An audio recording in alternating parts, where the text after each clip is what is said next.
3 days ago, a commercial oil tanker broadcasting civilian transponder codes opened fire on a United States Navy destroyer in the Strait of Hormuz. The attack was not a hijacking. The tanker was not commandeered by hostile forces. It was purpose-built as a weapon platform, disguised as a commercial vessel, and operated by Iranian naval personnel from the moment it left port. The USS Porter, an Arleigh Burke-class guided missile destroyer, was conducting routine patrol operations approximately 30 kilometers from the Iranian coast. The ship's aegis radar system was tracking multiple surface contacts, as it always does in these congested waters. One of those contacts was a large tanker, approximately 250 meters in length, displaying an automatic identification system transponder signal, identifying it as a Liberian-flagged oil carrier en route to India. Its speed, course, and radar signature were consistent with a fully loaded commercial vessel. Nothing about it suggested a threat. At 14:22 local time, the tanker's cargo hatches opened. Within seconds, 12 C-802 anti-ship cruise missiles launched from concealed vertical launch cells inside what appeared to be standard cargo compartments. The missiles were already programmed with the Porter's position, transmitted from coastal radar sites. They accelerated to high subsonic speed, skimming less than 5 meters above the water's surface, using sea clutter to mask their approach from radar detection. The Porter's defensive systems reacted immediately. The Aegis combat system classified the incoming missiles as hostile, calculated intercept solutions, and began launching SM-2 standard missiles from the ship's forward vertical launch system. Simultaneously, the close-in weapon system, a radar-guided 20mm Gatling gun designed as the last line of defense, activated and began tracking the closest threats. 9 of the 12 missiles were destroyed before reaching the ship. The Aegis system performed as designed, engaging multiple targets simultaneously and maintaining a high intercept rate even under saturation attack conditions. But 3 missiles evaded the defenses. They struck the Porter's superstructure, penetrating the hull and detonating inside the ship. The explosions killed 14 sailors instantly and wounded 37 others. Fires broke out across multiple decks. The ship's radar arrays were damaged. Communication systems went offline. The Porter remained afloat, but it was no longer combat effective. The tanker that launched the attack did not attempt to flee. It continued on its original course, maintaining speed and transponder signal as if nothing had happened. By the time additional U.S. naval assets arrived in the area, the attacking vessel had blended back into the flow of commercial traffic transiting the strait. Without clear visual confirmation of which specific tanker had launched the missiles, and operating under rules of engagement that prohibited firing on vessels broadcasting civilian identification, the U.S. ships could not return fire. Intelligence analysis conducted in the hours following the attack confirmed what Pentagon planners had feared but hoped was not yet operational. Iran had converted a significant portion of its aging tanker fleet into covert missile platforms. Estimates suggested that at least 40 vessels had been modified. Each one appeared externally identical to a standard commercial oil tanker. But internally, cargo spaces had been reconfigured to house vertical launch systems capable of firing between 12 and 16 anti-ship missiles per vessel. The modification process was relatively simple. Older tankers, many of which were nearing the end of their operational lifespan and could be purchased for $5 to $10 million, were brought into Iranian shipyards. The cargo holds were fitted with containerized launch systems, similar to those used on modern warships but designed to be concealed.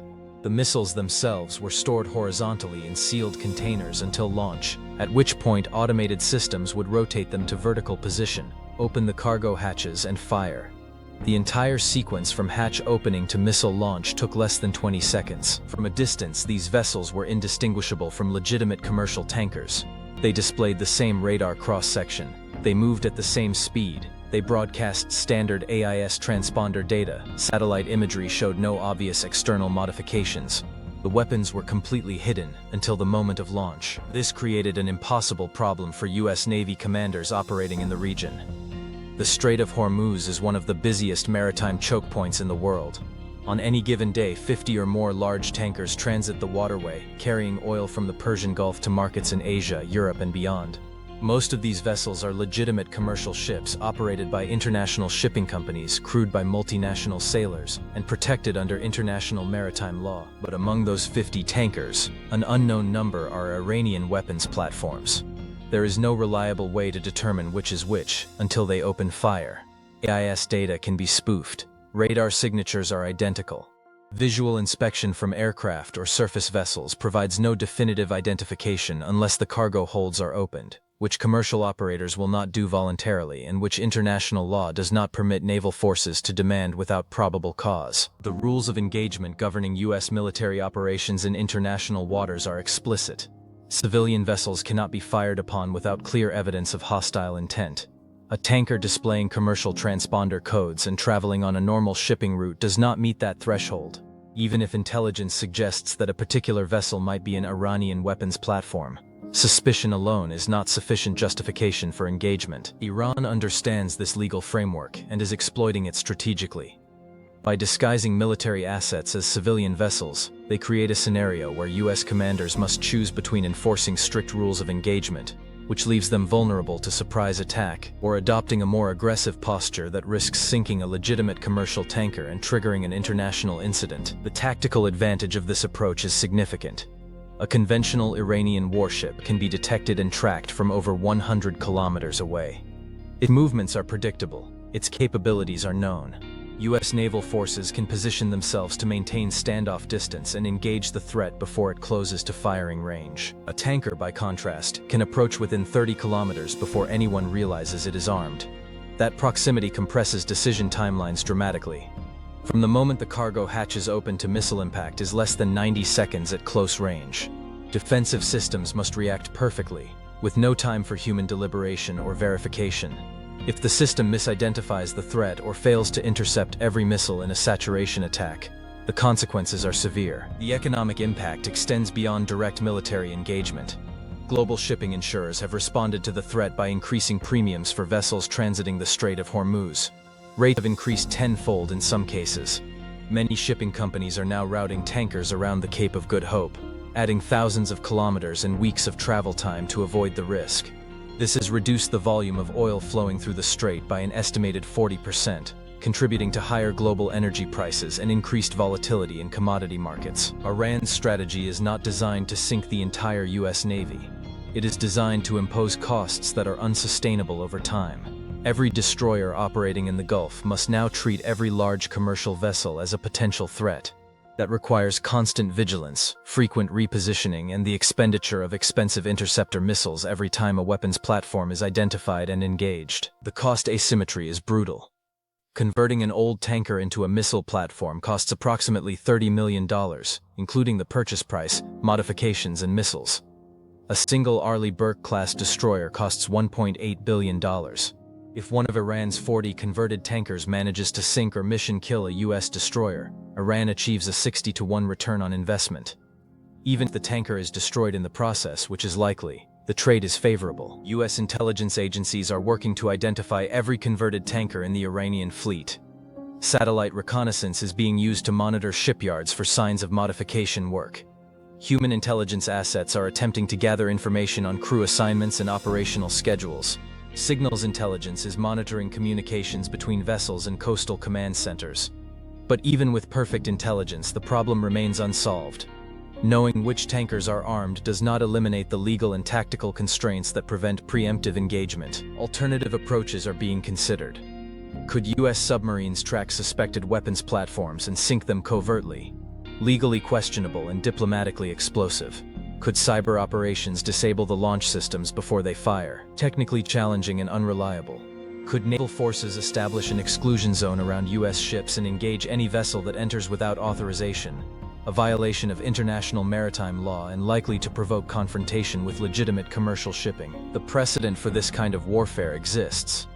During the Iran-Iraq War in the 1980s, both nations conducted what became known as the Tanker War, attacking commercial vessels in the Persian Gulf to disrupt each other's oil exports.